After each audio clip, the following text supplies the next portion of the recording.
Thank you for staying with us. It's time for our discussion of the night. We are talking about life insurance. Tonight in studio, I am joined by Daniel Wangendo, who is a seasoned insurance professional helping people create and protect wealth. He's currently the training and agency development manager at Gemini Life Insurance Company. I will now let him tell us what his job is all about at Gemini Life Insurance. Welcome to studio, Dennis. Karibu sana. Thank you, Anne, and good evening, viewers, and thank you for the opportunity to engage on life insurance. My name is Daniel Wangendo. I'm in charge of training and agency development at Gemini Life Insurance Company, and my work entails training life insurance agents, those people who do distribute the products to the public, as well as engaging the public in group presentations whenever we involve them in terms of finance and personal financial management. All right, Dennis, now how would you describe what life insurance is in simple terms for somebody finding it hard to know what that is, or somebody hearing that word for the first time today, life insurance? Life insurance is not a new concept. I would say actually the first policy to be formally registered or to be formally issued was issued in the year 1583, way back in England. A gentleman called Richard Martins, he took a policy on the life of another gentleman called William, who actually passed on within the same year for £400, and actually the amount was paid.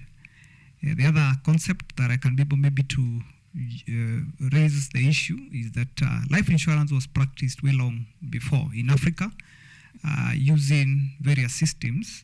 For instance, wife inheritance, that is commonly practiced and was commonly practiced in Africa and Kenya in particular for that matter. The other element is that an individual belonged to a family, the family belonged to a clan belonged to a tribe, and therefore wherever an issue came up from the individual's family, then the clan would take over, like for instance the burial rights. And therefore, life insurance is not a new concept. It's just that maybe in Kenya, maybe the first insurance company to be established in Kenya in 1928.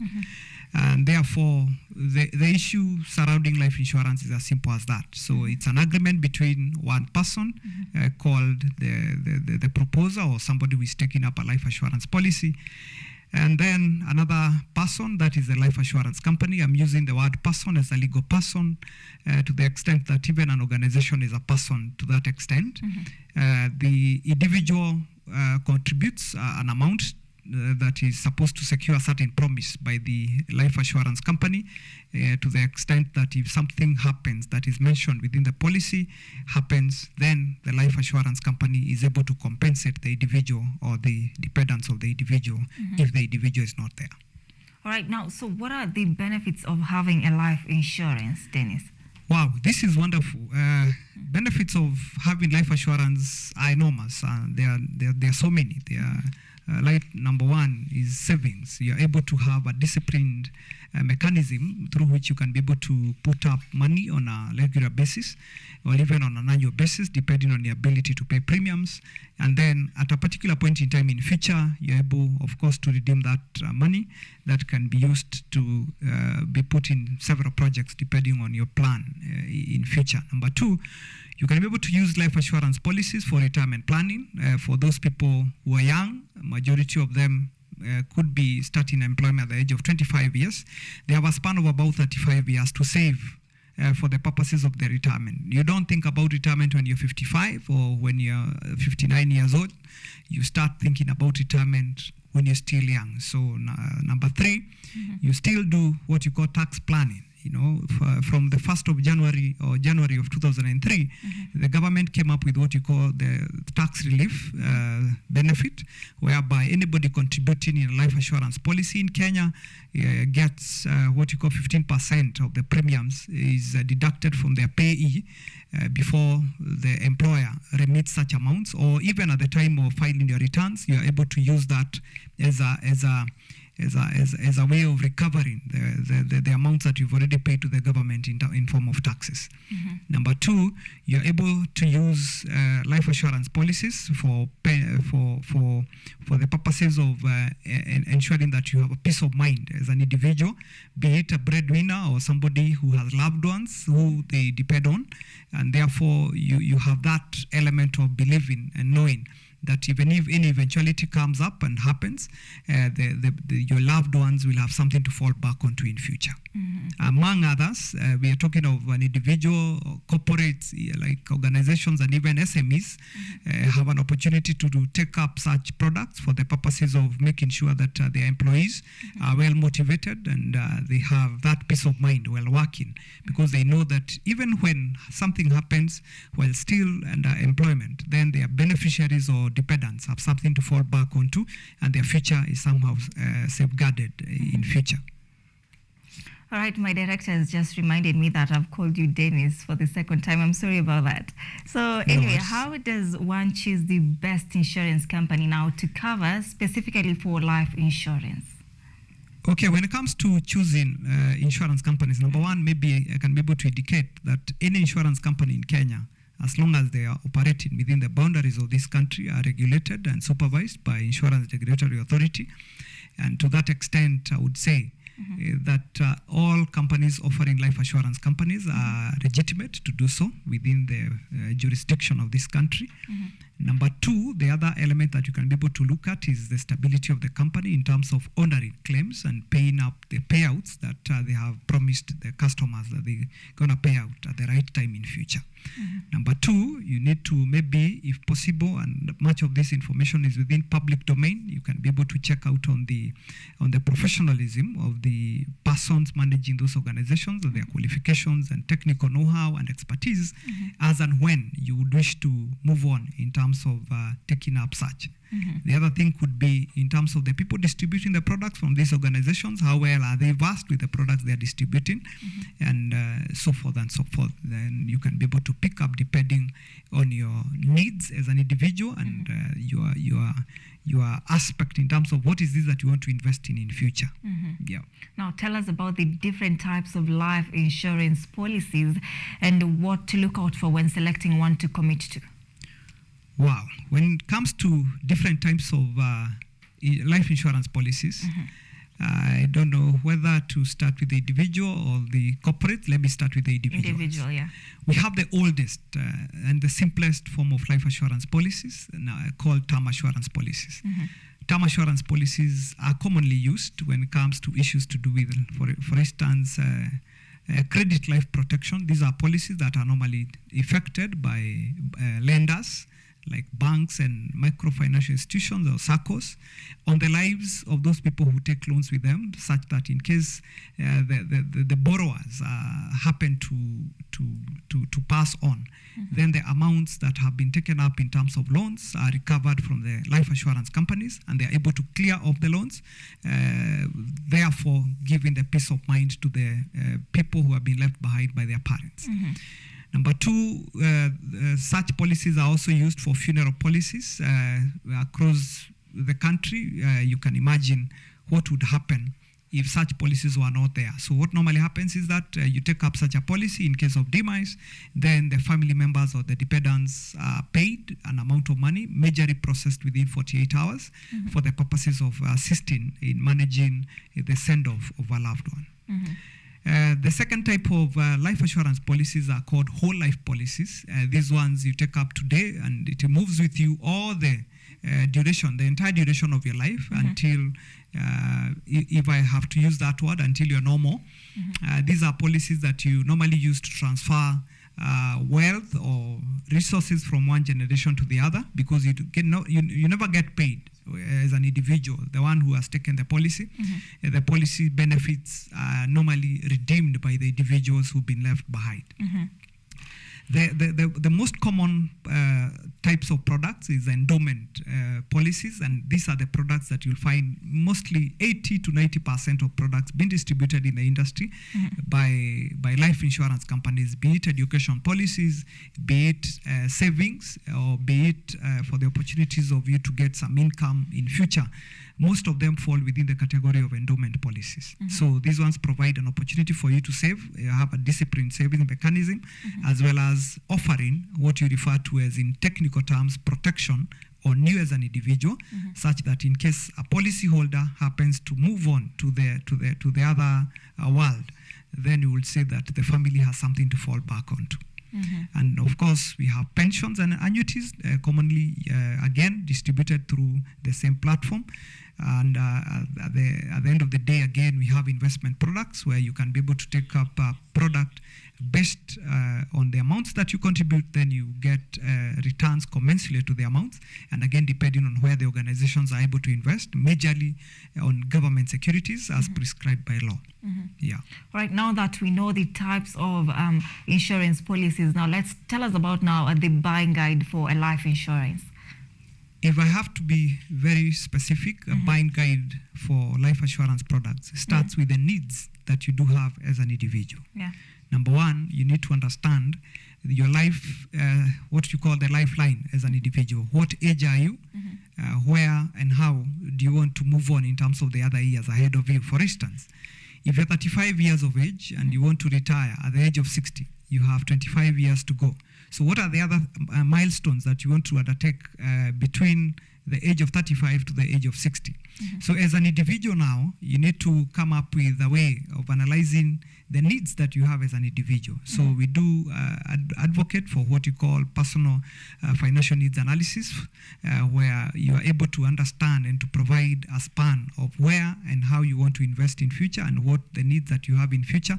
From there now, you're able now to be guided accordingly based on your finances in terms of ability to pay, and of course in terms of the your appetite in terms of, are you somebody who wants to invest or to save for 30, 40, 25 years, or are you an individual who just wants to save short term?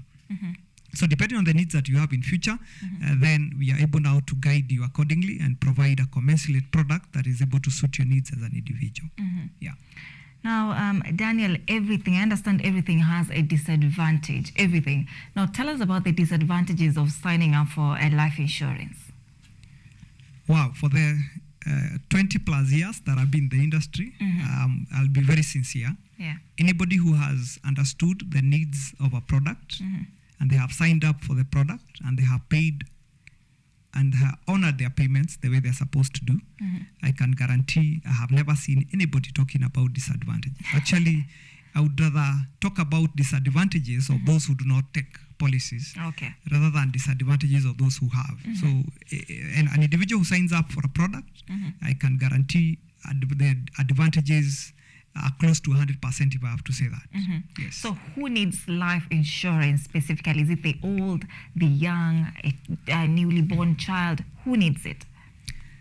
Life insurance products are required by everyone. I would say throughout the spectrum of the human life cycle, from the time somebody is born to the time they go to meet their maker, products are provided across the board. And actually, even in our organization, we do have set in terms of providing an opportunity for each and every member of the society to have a product that suits them at that particular point in time based on their need and their ability to pay premiums. And of course, in terms of what is that speculation they have in future, what do they want to do in future with the products that they sign up from us. Yes. Now, after how long does life insurance pay out? In terms of payouts, again, depends on what product have you taken up and how. Now, for instance, if it's an endowment product mentioned earlier on, and it's up for 10 years, then and you're still alive, then you'd expect payouts to be made at that particular point in time. If it is for 30 years, again, you'd expect it to be paid after 30 years. For those people now, maybe who have taken, let's say, a funeral cover and God forbid, they have gone to the other place, then we would say that such a payout is done within 48 hours. But in most cases, stipulated by law, depending on the documentations available and provided for by the claimants, those people who are claiming for dues from an insurance company, then we would say that monies are supposed to be paid depending on the type of a policy. Number two, If an organization or if an individual has any complaint that maybe they are not satisfied with the services provided, then Insurance Regulatory Authority provides an avenue for people to air their complaints. And I can assure you, the authority offers a hearing ear to the clientele out there, and you're able to be sorted within reasonable time. Yes. Now, Daniel, Kenyans are not taking life insurance, and there's a lot of conspiracy theories revolving around it. Some have branded it as a death sentence. What should be done to create awareness on the importance of having a life insurance? I did an interview with a section of Kenyans last Friday, and these are one of the sentiments I got from a couple of them. So what should be done to create awareness on the importance of having life insurance? Life insurance ni ile pesa unatoa kidogo kidogo kila mwezi ya kusimamia kama uko mgonjwa unaenda kutibiwa naye. Lakini mimi kwa nini nilikuwa natoa? Kwa nini niliwacha kutoa? Maana unatoa ikifika sasa ile uko mgonjwa ukienda wanakuambia sisi hatuhusiki na hii.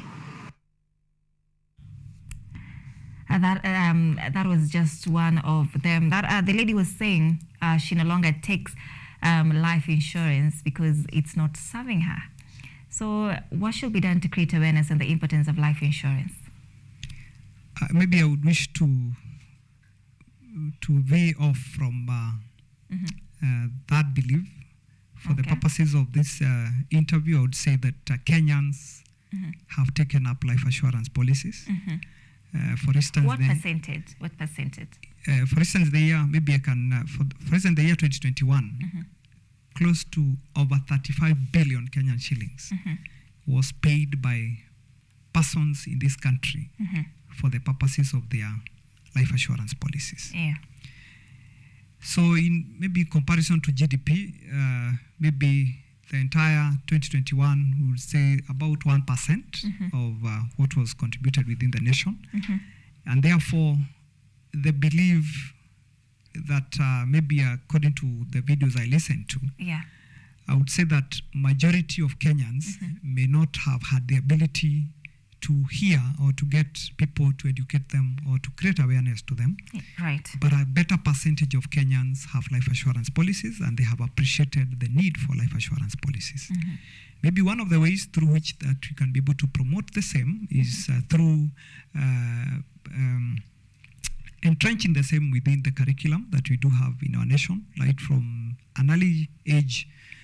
Children should be able to understand the need for life assurance policies through high school, through university, and even maybe in future, not now, maybe the government can even think of, especially for every person who is employed in this country, there should be maybe a law in the next several years making it compulsory for each and every Kenyan to have a form of life assurance policy, so that you can be able to solve majority of the issues that you've been able to see across the country. Some of the issues that maybe embody most of us or engulf most of us, if I have to say, is an issue of taking care of the loved ones. For instance, when it comes to educational needs, if I have to give an example of that. In today's bulletin, I have seen issues to do with the university fees being hiked, as well as a section of Kenyans who had gone to complain in some quarters about the school fees. Right. When it comes to the issues of school fees, I'm very passionate about it because you and I know that we are where we are because somebody sacrificed for the purposes of taking us to school. In a study by IMF in the year 2016 titled Digital Finance and Innovations on Education Funding in Kenya, it was a shocking revelations that 75% of households in Kenya have either lacked entire or part of school fees in terms of taking their children to school.